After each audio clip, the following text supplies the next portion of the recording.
Live from New Delhi, you're watching DD India Live, India's voice to the world. I'm Ramesh Ramachandran. Coming up in the next 30 minutes. India witnesses a high-octane campaign for the third phase of election, with top leaders holding rallies and roadshows in various constituencies. India protests against China's construction activity in the Shaksgam Valley, says it is part of the territory of India. And Israel reopens the border crossing on the northern edge of the Gaza Strip. 8 trucks begin passing through the Erez checkpoint.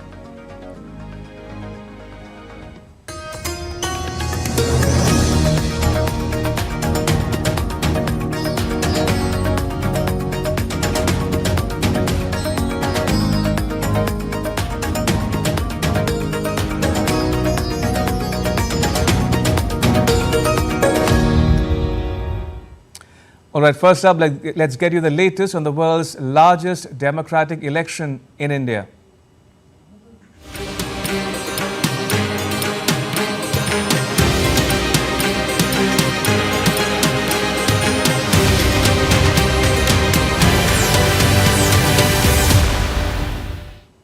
Campaigning has intensified as the third phase of election in India is just 5 days away.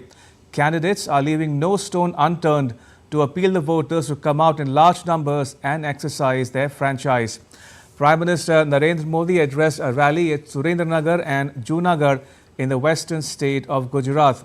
He said that the Congress party in the opposition is trying to divide Hindu society. Congress के अध्यक्ष श्रीमान मल्लिकार्जुन खड़गे जी, उन्होंने एक बड़ा गंभीर विषय छेड़ा है और उन्होंने कहा है भगवान राम और भगवान शिव, उसके संबंध में बड़ा खतरनाक बयान दिया है और वे बदिरादे से दिया गया हुआ स्टेटमेंट है। हिंदू समाज को बांटने के लिए खेल खेला गया है। Another senior BJP leader and Home Minister Amit Shah addressed a rally at Bareilly in Uttar Pradesh. He said that Prime Minister Modi rebuilt the Kashi Vishwanath corridor and that Asia's largest airport is being built in the state. Leaders of opposition parties are holding rallies and public meetings too. Rahul Gandhi addressed a rally at Shivamoga in Karnataka. He said that the Mahalakshmi scheme will change the political game in the country. Karnataka में हमने 5 guarantee दी। कर्नाटक गृह लक्ष्मी 2000 रुपए हर महिला के bank account में, मतलब 24,000 रुपए साल के, 2000 रुपए महीने के कर्नाटक के हर महिला के बैंक अकाउंट में गृह लक्ष्मी स्कीम। महालक्ष्मी स्कीम हिंदुस्तान की अगली सरकार बनाने जा रही है। Samajwadi Party Chief Akhilesh Yadav addressed a public rally at Budan in Uttar Pradesh. He said that Akhilesh Yadav said that the opposition alliance would waive off farm loans after coming to power. The nomination process is underway in the state of Odisha for the assembly election there. Chief Minister and BJD President Naveen Patnaik filed his nomination from the Kantabanji seat. Patnaik is contesting the assembly election from Kantabanji and Hinjili. The assembly election will be held in Odisha in 4 phases from 13th May to 1st June, along with the parliamentary election. India's Ministry of External Affairs said that no Indian student or family has contacted it in the wake of campus protests in the US. Its spokesperson said that Indian nationals must follow local laws. Indian students or their families have contacted us for any assistance in regard to disciplinary action which has been taken for their participation in the protest. But at the same time, we also want to say that we expect all our citizens at home and abroad to respect local laws and regulations. The Ministry of External Affairs' spokesperson said that New Delhi has lodged a protest with China against its illegal attempts to alter the facts on the ground with regard to Beijing's construction activities in the Shaksgam Valley. We have never accepted the so-called China-Pakistan boundary agreement of 1963, through which Pakistan unlawfully attempted to cede the area to China, and have consistently conveyed our rejection of the same. We have registered a protest with the Chinese side against illegal attempts to alter facts on the ground. We further reserve the right to take necessary measures to safeguard our interests. Commenting on the participation of Canada's Prime Minister Justin Trudeau in a public event, India said that his remarks illustrate that political space has been given in the country to separatism, extremism and violence. Prime Minister Trudeau's remarks, he has made those remarks earlier as well, so it's nothing new. His remarks to us, it illustrates once again the kind of political space that has been given in the country, in Canada, to separatism, to extremism and violent people who practice violence. This not only impacts India-Canada relations, but also encourages a climate of violence and criminality in Canada to the detriment of its citizens.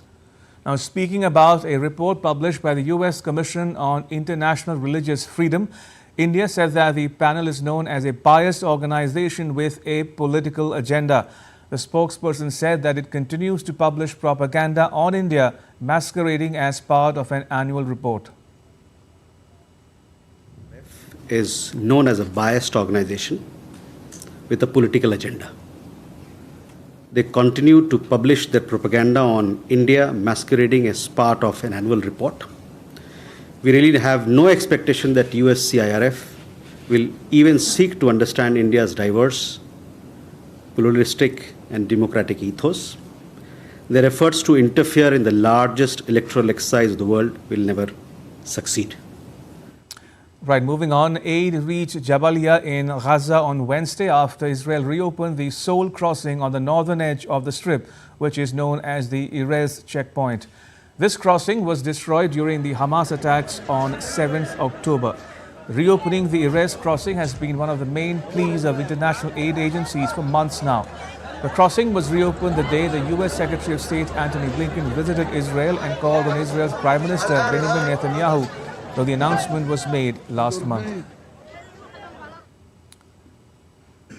So Israel has reopened an additional crossing point on the same day that U.S. Secretary of State Antony Blinken called on Prime Minister Benjamin Netanyahu and urged him for more aid deliveries into the enclave.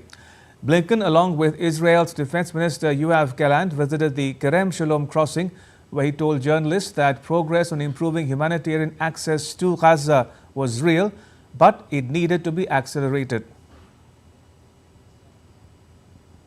The progress is real, but given the need, given the immense need in Gaza, it needs to be accelerated, it needs to be sustained. And as we focus on all of the necessary inputs, the number of trucks that are moving, what matters the most is the impact. Blinken also said that Israel has made important compromises over a proposal for a deal that would see hostages released in exchange for a ceasefire, but it was up to Hamas to accept the deal. Israel has made very important compromises in the proposal that's on the table, demonstrating its desire and willingness to get this agreement and get it done. Now, as we've been saying, it's on Hamas. Hamas has to decide whether it will take this deal and actually advance the situation for the people that it purports to care about in Gaza. There is no time for delay. There's no time for further haggling. The deal is there. They should take it. And DD India's Sarah Coates has more from Tel Aviv. Take a listen. This is the largest crossing point in the north of the Strip and will certainly provide access to a large number of trucks bringing things in to this area, which aid groups say is in famine. Now, it was closed for the last 7 months, really destroyed by Hamas on October 7 during that onslaught in southern Israel. But Israel does say that it will be open from every day now. Now, this was really one of the US Secretary of State Antony Blinken's aims of his trip to the Middle East.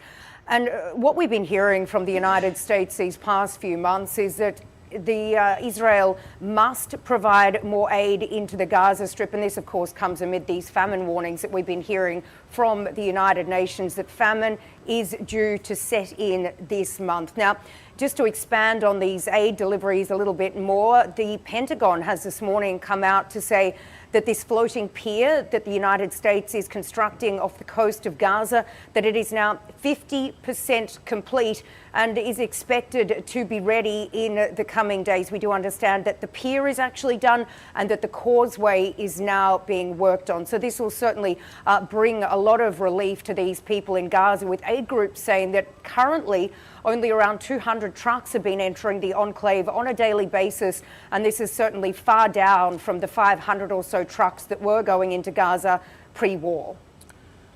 Meanwhile, Germany's Chancellor Olaf Scholz held talks with Israel's Prime Minister Benjamin Netanyahu and discussed a deal for the release of all the remaining hostages held by Hamas.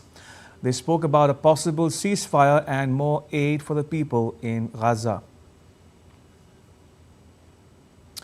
India has reiterated its support for a two-state solution where Palestinians can live freely in an independent country with due regard to the security needs of Israel. Delivering an address to a UN General Assembly meeting on Gaza, India's permanent representative Ruchira Kamboj said that India's position on the conflict has been clear and that it has been stated on several occasions. The ongoing conflict between Israel and Hamas has led to a large-scale loss of civilian lives, especially women and children, and a humanitarian crisis which is simply unacceptable. We have strongly condemned the deaths of civilians in the conflict. Only a two-state solution, achieved through direct and meaningful negotiations between both sides on final status issues, will deliver an enduring peace. India is committed to supporting a two-state solution where the Palestinian people are able to live freely in an independent country within secure borders with due regard to the security needs of Israel. The European Union has offered Lebanon a financial package of €1 billion to support its faltering economy and its security forces. During a visit to Beirut, European Commission President Ursula von der Leyen said the package would help bolster basic services, including health and education, though she added that it was crucial for Beirut to take forward economic, financial and banking reforms to revitalize the business environment and banking sector. Speaking alongside Prime Minister Najib Mikati and President Nikos Christodoulidis of Cyprus, she said that support to the Lebanese army and other security agencies would be focused on providing training, equipment and infrastructure to improve border management.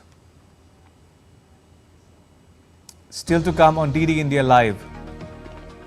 London to elect its mayor on Thursday. Incumbent Sadiq Khan is up against Conservative candidate Susan Hall and Indian origin entrepreneur Tarun Gulati. In the US, police arrest pro-Palestinian protesters from the University of California, Los Angeles. And South Korea's parliament agrees to a new inquiry into the deadly Halloween crowd crush that happened in Seoul in the year 2022.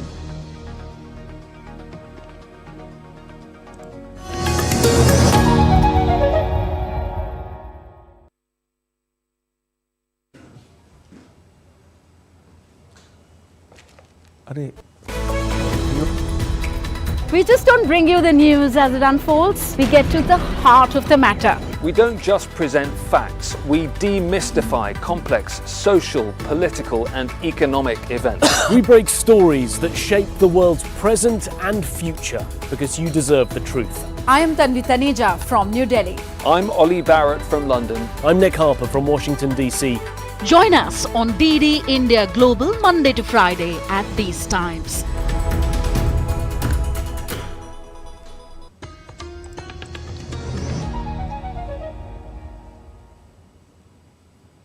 You're watching DD India Live. I'm Ramesh Ramachandran. Voters in the UK are heading to the polls on Thursday with a number of local elections taking place. It's the final scheduled polling day before a general election in the coming months. The results would be seen as a good indicator of how political parties will fare at the national level. The ruling Conservative Party is predicted to do badly, with questions being raised about Prime Minister Rishi Sunak's leadership. DD India's John Beaver reports from London. There are a host of elections going on today in England and Wales. There's a by-election with a new MP being decided in Blackpool South. That's up in the northwest of England. Elsewhere, 107 local councils, 11 mayors, 37 police and crime commissioners are being elected. Now, these elections matter for local people because a lot of day-to-day decisions are made by local councils. Things like road maintenance or waste collections or library services. But the reason these local elections are even more significant is because they're normally quite a good way to reflect on how people might feel about the national situation. We, of course, have a general election coming up in this country to elect a new government. That has to be held before January, but the current best guesses are that it will take place in the autumn of this year. If the polls are to be believed, the ruling Conservative Party could do very badly in these elections today. If you go back to 1995, the Conservatives had their worst ever results at local elections, and 2 years later lost the general election by a landslide to Tony Blair's Labour Party.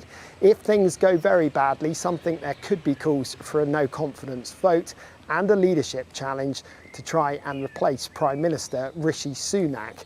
But many senior Conservatives are calling for unity ahead of a general election, no matter what the local results are today.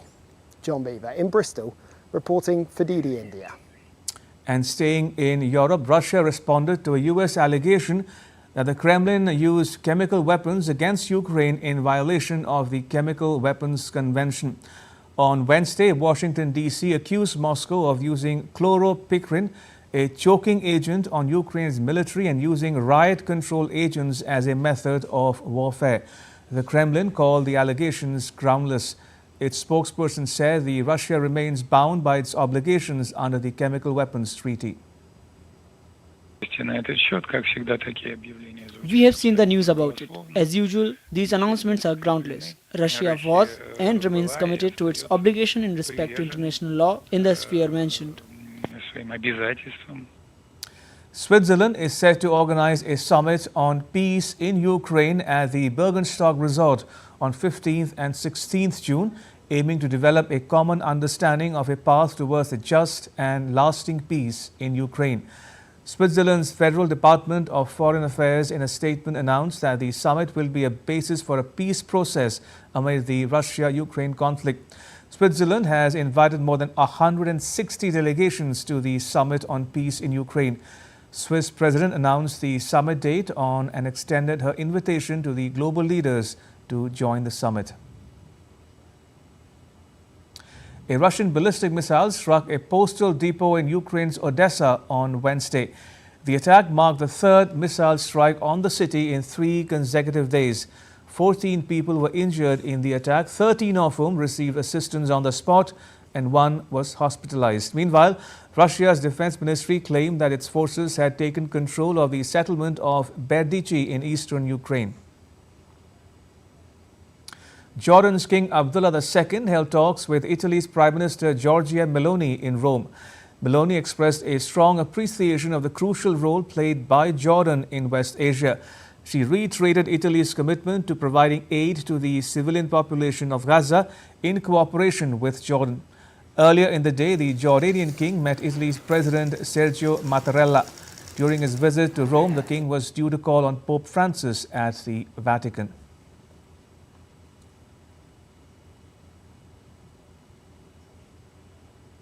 More than 1,000 pro-Palestinian demonstrators have been held from top U.S. campuses amid a prolonged protest movement which has pitted student protesters against university authorities. At the University of California, Los Angeles, riot police reinforcements arrested pro-Palestinian protesters and dispersed protest camps targeted by pro-Israel groups the previous night.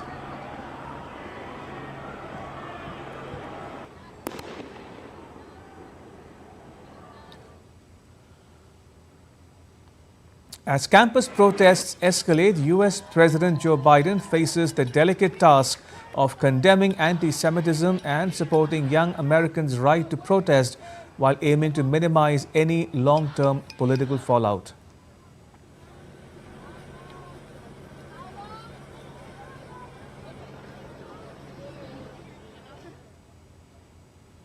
Campaigning for the US presidential election is well underway, especially in some swing states, which will determine whether incumbent President Joe Biden or former President Donald Trump wins. While Biden is set to talk infrastructure and jobs during his visit to Delaware on Thursday, Trump made it to the states of Wisconsin and Michigan on Wednesday for rallies despite ongoing court cases. Taking a dig at his rival, Trump said that Biden's incompetence had brought the planet to the brink of nuclear war.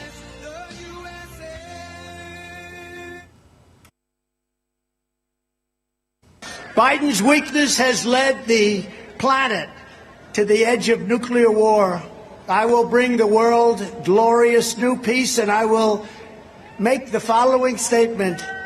I am the only one that can say this, I believe. I know them all, and they respect me.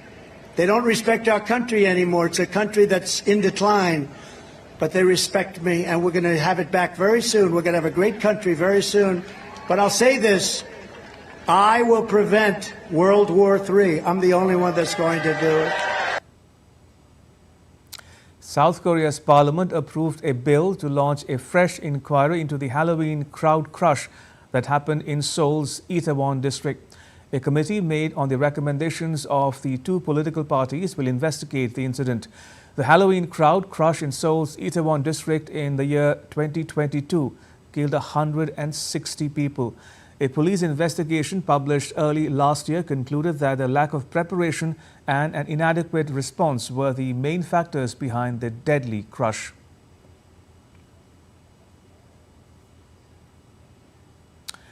Right, now take a look at what else is making news in India. India's Central Bureau of Investigation on Thursday submitted a preliminary status report to Calcutta High Court on its investigation into the cases of illegal land grabbing, extortion and harassment of women in Sandeshkhali in West Bengal. The National Payments Corporation of India has signed a pact with the Bank of Namibia for developing a unified payments interface or UPI-like instant payment system for Namibia. India's Election Commission launched a hot air balloon in southern Belgaum, Karnataka on Thursday as a reminder to voters in the district to exercise their right to vote. This activity was held especially to target the youth voters and boost voter turnout.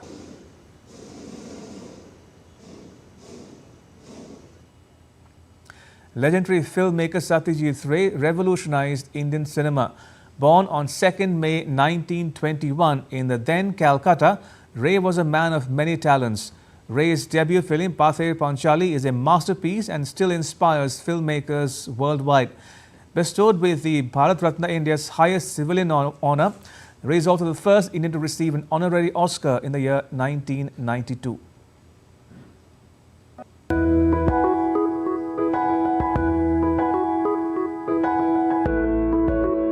Such were the incredible celluloid skills of Satyajit Ray that renowned Japanese filmmaker Akira Kurosawa once said that not to have seen the cinema of Satyajit Ray means existing in the world without seeing the sun or the moon. Not only did Ray hold audiences spellbound with his storytelling skills, he also catered to a diverse audience. In his early years, Ray worked as a visualizer and illustrator for advertising agencies, using that experience to hone his skills in visual storytelling. These experiences, along with his literary lineage and innate artistic talents, laid the foundations for the creation of the genius filmmaker in Satyajit Ray. Inspired by the works of Western filmmakers like Jean Renoir and Vittorio De Sica, Satyajit Ray made his first film, Pather Panchali, in 1955.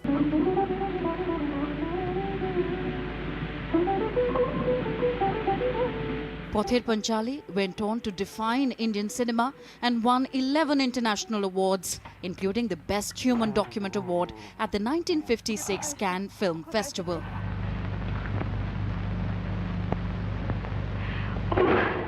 The film, along with Aparajato and Apur Sansar, formed the Apur trilogy, a compelling Bengali series. Ray's attention to humanism and his meticulous control over his films set him apart as one of the greatest filmmakers of the 20th century. Kajol, chole esho. Chole esho. Kajula! Apart from the Apur trilogy, Jalsa Ghar, Mahanagar, Charulata, Janaranya and Aguntuk showcased Ray's ability to capture everyday life with complete authenticity and deep sincerity. Ray's versatility, for he was also a noted author, is showcased in the characters he created in the form of Detective Feluda and Professor Shonko. Besides winning a record 36 Indian National Film Awards and numerous awards at international film festivals, Ray was also the first Indian filmmaker to receive an honorary Academy Award in the year 1992. Today, on his birth anniversary, we once again remember and deeply appreciate this great filmmaker's cinematic skills and timeless celluloid creations. Tanvi Taneja for DD India. And with that, it's a wrap on this edition of DD India News Hour. For those of you on the go, you can get all the latest news and updates on the DD India mobile app. The app is available on both Android and iOS platforms. You can scan the QR code on the screen to download it now. Let us know your thoughts on the news of the day. You can connect with us on Facebook, X and Instagram. You can also check out our website ddindia.co.in. We'll be back with more news as it breaks here on DD India. I'm Ramesh Ramachandran. From all of us here in New Delhi, thanks for watching DD India News Hour.